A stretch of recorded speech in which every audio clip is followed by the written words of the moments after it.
قرآن میں اللہ تعالیٰ ارشاد فرماتا ہے اپنے بندوں کو خطاب کر کے کہ اے میرے بندو قل یا عبادی الذین اسرفوا علی انفسہم لا تقنطوا من رحمت اللہ ان اللہ یغفر الذنوب جميعا انہ هو الغفور الرحیم۔ ارشاد فرمایا گیا حضور علیہ الصلوۃ والسلام کہ آپ اپنی زبان سے ایک اعلان کر دیں، میرے بندوں کو بتا دیں کہ اے میرے بندو اگر تم گناہوں کے ارتکاب کر بیٹھے ہو، ناسمجھی میں، غلط فہمی میں، نفسانی خواہشات کی غلامی میں، کم علمی میں، غلط سوسائٹی کی وجہ سے، غلط دوستوں کی وجہ سے کوئی بھی عمل ہوتا ہے اس کا کوئی نہ کوئی سبب ہوتا ہے۔ اگر کوئی بندہ سیدھے رستے پر آتا ہے تو اس کا بھی کوئی نہ کوئی سبب ہی بنتا ہے، اور اگر بندہ برے رستے پہ جاتا ہے اس کا بھی کوئی نہ کوئی سبب ہوتا ہے، اس لیے کہ یہ دنیا ہے ہی دار الاسباب۔ اب اللہ پاک کیا فرماتے حضور علیہ السلام کو کہ آپ یہ اعلان کر دیں کہ اے میرے بندو اگر تم اپنی اوپر زیادتیاں کر بیٹھے، ظلم کر بیٹھے، گناہ کر کے، لا تقنطوا من رحمت اللہ تعالیٰ کی رحمت سے مایوس مت ہو، ان اللہ یغفر الذنوب جميعا، بے شک اللہ تعالیٰ اپنے بندوں کے گناہوں کو معاف فرمانے والا ہے، جتنے بھی گناہ ہو جمیع، انہ هو الغفور الرحیم، اس لیے کہ وہ اپنے بندوں کو معاف کرنے والا اور ان کے حال پہ رحم کرنے والا ہے۔ بلکہ بندہ جب اللہ کی بارگاہ میں عاجزی سے توبہ کرتا ہے، استغفار کرتا ہے، یہ تہیہ کرتا ہے کہ اللہ پاک میرے گناہ معاف کر دے، آئندہ میں گناہ کی طرف نہیں جاؤں گا، اللہ کی ذات خوش ہوتی ہے اس سے، گناہوں کو معاف فرما دیتا ہے، گناہوں کو نیکیوں میں بدل دیتا ہے۔ اور کئی دفعہ تو ایسے ایسے واقعات اسلامی تاریخ میں موجود ہیں، ایک بندہ ساری زندگی گناہوں میں مبتلا رہا،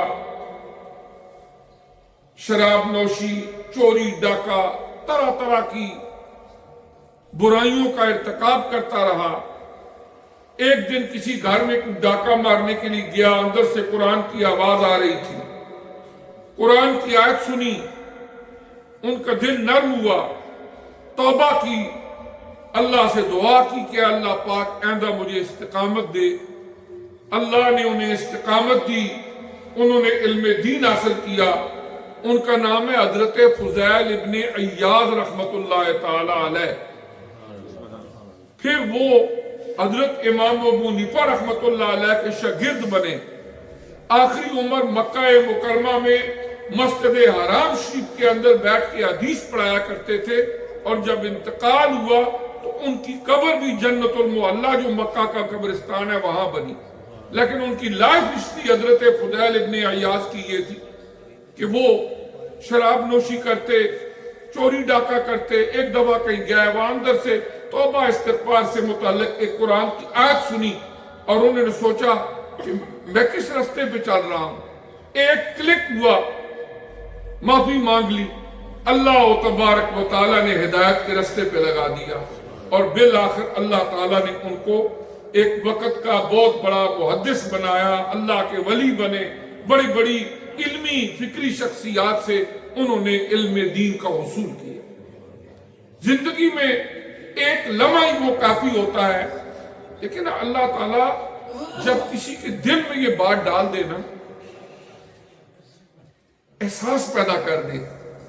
کہ مجھے گناہ کا رستہ چھوڑنا چاہیے، مجھے سیدھے رستے پہ آنا چاہیے، توبہ کی طرف رجحان پیدا ہو جائے قلب کا، تو یہ بھی اللہ کی مہربانی شامل حال ہوتی ہے۔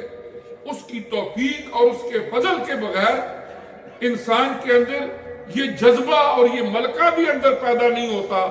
کہ بندہ اللہ تعالیٰ کی بارگاہ کی طرف جو ہے وہ مائل ہو جائے۔ اور جب اس طرف آ جاتا ہے اس کے بعد اللہ ہی سے استقامت کی دعا کرے تو اللہ تبارک و تعالی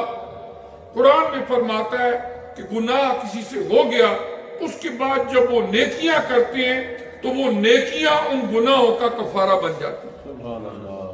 بعد کی زندگی کے اندر جب اللہ ہدایت دے دے، جو جو وہ نیکیاں کرتے ہیں وہ پہلے گناہوں کا کفارہ بنتی جاتی ہیں۔ تو یہ استغفار، اللہ کی بارگاہ کے اندر گر گرانا اور توبہ کرنا، یہ اللہ تبارک و تعالیٰ کا ہمیں حکم ہے۔ دیکھیں نا، قرآن پاک کے اندر دو بڑے اہم واقعات بیان ہوئے ہیں، جس کو آپ کہہ سکتے ہیں قصہ آدم و ابلیس۔ چند مقامات پر بیان ہوا ہے قصہ حضرت آدم علیہ السلام کا اور ابلیس کا۔ اب اس قصے کے اندر دو کردار ہیں۔ ایک کردار ہے اللہ کے اولو العزم پیغمبر حضرت سیدنا آدم علیہ السلام کا، اور ایک کردار ہے ابلیس کا۔ اور یہ دونوں واقعات بیان کر کے ہمارے لیے اس میں سبق کیا ہے؟